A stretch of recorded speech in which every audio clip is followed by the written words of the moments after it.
Socialism is failing China. It wouldn't be the first time. After the Chinese Communist Party, the CCP took over the country in 1949. Party leader Mao Tsé Tung set out to create a socialist paradise. He forced the farmers to sell their produce at fixed prices, nationalized industries, and abolished private property. Things went from bad to very much worse. Between 1958 and 1962, China experienced the worst famine in human history. Estimates range as high as 50 million dead. Throughout Mao's reign, many more were exiled, jailed, or killed. After Mao died in 1976, signs of a free market began appearing around the country.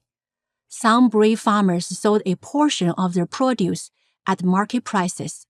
In the cities, black markets emerged. Haircuts, shoe repairs, and other services were bartered for food. Instead of cracking down as Mao would have done, his successor Deng Xiaoping realized that for the CCP to survive, it had to adapt. It had to allow the Chinese people a measure of freedom. The free market is like a grapevine. It thrives wherever it's given a little room to grow. Farm yields quickly doubled and tripled. Urban shops sprang up everywhere. The more freedom the party granted its citizens, the more the nation prospered. Within 3 decades, China transformed itself from an impoverished nation to the world's second-largest economy.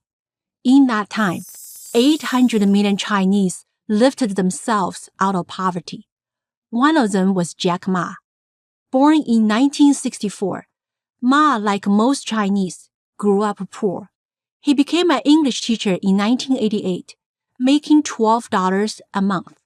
During a trip to the U.S. in 1995, Ma used the internet for the first time and recognized its potential. Upon returning to China, he founded an e-commerce company called Alibaba, providing an online marketplace for small businesses and bargain-hunting consumers to trade directly with one another. Alibaba became a huge success. Its $150 billion initial public offering in 2014 was the largest in the history of the New York Stock Exchange. Ma became the richest person in China, with an estimated worth of $25 billion. Stories like Ma's were repeated 1,000 times over. Capital poured in from around the globe. The nation's economy grew by 9% or more per year. To most, it was a thundering endorsement of the power of the free market. But that's not how China's new leader Xi Jinping saw it. It wasn't entrepreneurs like Jack Ma who deserved the credit for the Chinese miracle.